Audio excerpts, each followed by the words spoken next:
Conspiracy theorist Alex Jones is still fighting with the legal system, saying he doesn't have the money to pay the billions of dollars that he owes to families of Sandy Hook victims. Now, Jones insisted for years that the Sandy Hook elementary school shooting was a government hoax, that it was created to try to influence gun control laws. But juries in Texas and Connecticut awarded the families $1.5 billion in damages. During a hearing this week, a judge approved an order that prevents the plaintiffs from pursuing collection of the money while Jones and his media company Free Speech Systems go through bankruptcy proceedings.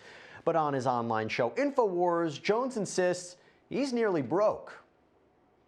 I have $130,000 under penalty of perjury. There's no hidden accounts. There's nothing in the Caymans. There's nothing, on the moon. There's nothing. There's not secret stuff. There's not trust. There's none of that. There's like trust on my house so the address isn't public, but it's not a trust hiding something. But see, the media sits there in a multi-hour hearing, hears all of that under penalty of perjury, outside accounting firms telling the judge that, and you get the complete opposite once the corporate media gets to it. We told the judge, we said, Jones needs this amount to pay the legal bills, and he'll have no money. Which it's a liberating feeling. I kind of feel good in this fight that I'm going to get down to the point where I can't buy groceries. That makes me feel actually like I've done my job.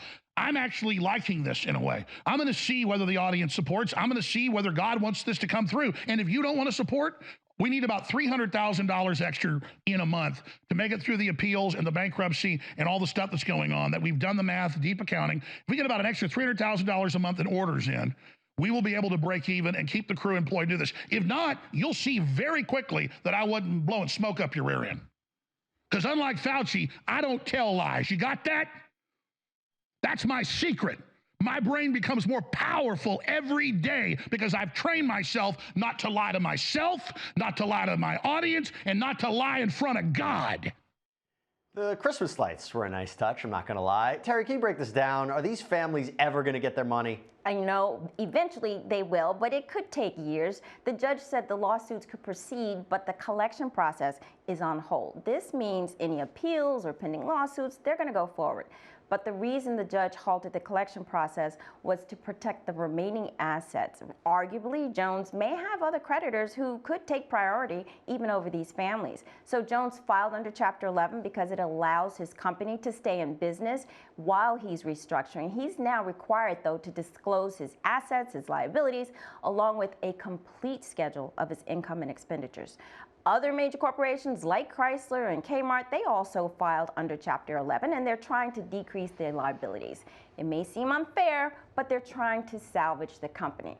The families brought the lawsuits not for the money, so they'll wait, but they brought these lawsuits so they could stop Jones from spreading these vicious lies about their children. Yeah, Brian, Judge Lopez didn't rule on all the motions before him, but he, once said that one of the ones that he's going to take up later is Jones requesting a $1.3 million salary from Infowars' parent company. What's that about? So Infowars' parent company, Free Speech Systems, they're also on the hook in this case, but they actually filed for bankruptcy before Alex Jones did. And when they did that, they reduced his pay to from about $1.3 million to about half of that. So what Jones is doing is saying, hey, we're both on the hook, but I want you to pay me my full salary. He's hoping that if he can get that income, he might be able to pay off some of his debts. Either you find money, which is what he's trying to do, or you claim you've got none. I think this is an attempt to try to break even by going after the parent company. Here's what's interesting, right? He's making a direct appeal to his fans, his supporters, for money. Now is going to be a good test to see how much they actually want to support him now that the walls are closing in. Unbelievable. Well, not only that is unbelievable. Listen to this. More than 600 mass shootings have happened in the U.S. just this year alone. That's according to data from the Gun Violence Archive. Well, now Buffalo, New York has filed a first-of-its-kind lawsuit to try to stop them in their city. Tuesday's filing targets notable gun manufacturers like Smith & Wesson, Glock, and Remington. The suit also targets ghost gun manufacturers. You see, homemade gun kits can be used to make hard-to-trace firearms without serial numbers. The lawsuit follows the city's race-fueled mass shooting at a grocery store in May where 10 black people were killed. The shooter used a legally purchased AR-15 that was modified with an illegal high-capacity magazine. Well, the city wants to hold gun companies accountable for creating gun violence, which officials say is a, quote, public nuisance. Buffalo seeks unspecified damages in addition to lawyer fees. And welcome everybody to Law&Crime Daily. I'm Jesse Weber. Tory Lanez may soon learn his fate in a Los Angeles courtroom. The Canadian rap artist is accused of shooting fellow rapper Megan Thee Stallion more than 2 years ago. Closing arguments wrapped up on Thursday, and the jury filed out to start their deliberations. Lanez, whose real name is Daystar Peterson, is accused of shooting at Megan Thee Stallion, whose real name is Megan Pete, after a party in the Hollywood Hills back in 2020. During the trial, Megan testified that she saw Lanez shooting at her feet after she got out of the car they were in. Megan's former assistant and friend Kelsey Harris told the district attorney's office that she saw Lanez shoot Megan, but then on the witness stand, she tried to take it back. Lanez has maintained his innocence, saying he's being set up. Since the judge won't allow any cameras or cell phones in the courtroom, Law and Crime senior reporter Megan Cuniff has been inside for us, bringing us those great updates, and she says she has some concerns about what will happen if the jury says Lanez is guilty. If he does get convicted, which is still a big if, is the judge going to remand him on the spot and order him jailed? Which I think could be, I'm hoping the court is prepared for that scene, because that is going to be unpleasant and very, very volatile. So I don't know how the court is prepared for that, but it's, 3 days before Christmas, and he brings his 5-year-old son to the courthouse. To jail him on the spot in front of his family like that.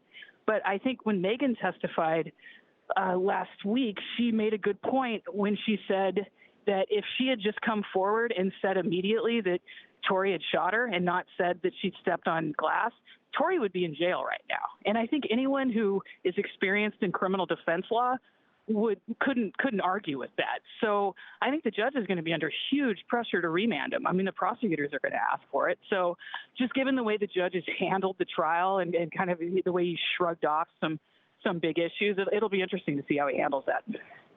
All right, some good points there by Megan. I'm here with my co-host and public defender, Brian Buckmeyer. Brian, this is a case that's been full of contradictions, retractions, assumptions. What do you think of it? It's hard to keep track. It's like a maze, a jigsaw puzzle. It's all that and more, but the jury has the case now. The prosecution, they said this case was about a damaged ego. Their case is like simple addition. Megan Thee Stallion's testimony, plus Kelsey Harris's lying testimony, plus her recorded and candid interview, plus Kelsey's text message after the shooting equal a guilty Tory Lanez. The defense's closing argument started on Wednesday afternoon and continued to Thursday morning. Their case is anything but simple. Their case felt like algebra. Eyewitness Sean Kelly said that he saw a female fire.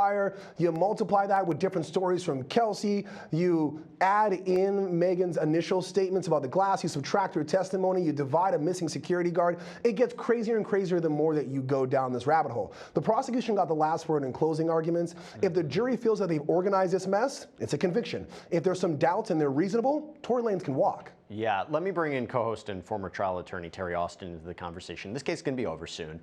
Where do you think the jury stands? And by the way, what's your impression of Lanez? You know what? I think the jury has done the math and they have their answer, and Tory Lanez is guilty. I think that he is very self-centered, and obviously he is trying to put the blame on everyone else. He's trying to pay people off. And I do believe that you can't look at what Kelsey Harris said, because in the very beginning, she, I think, told the truth, and I think the jury is not going to believe what she's trying to get away with on the stand. The bodyguard didn't do it. He's not there. So who else is left? And if, in fact, you believe what Megan said, she is telling the truth. She absolutely got an apology from Lanez. So at the end of the day, I think Lanez is guilty, and I think the jury will think that. And by the way, why did he bring his son to the courtroom? He should not have done that. I think that is just not a wise move. He's fighting two battles, court of law, court of public opinion. I think that was a good, smart PR move, and I think we're going to get a verdict sooner than we all think, but I've been wrong before. So,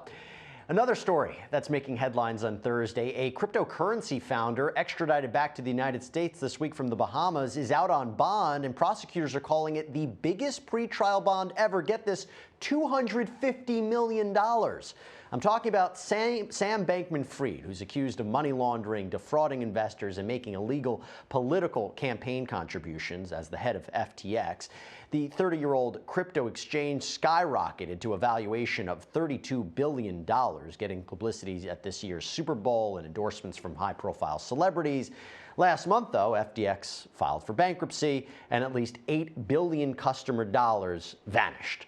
Bankman-Fried stepped down as CEO shortly before the bankruptcy filing.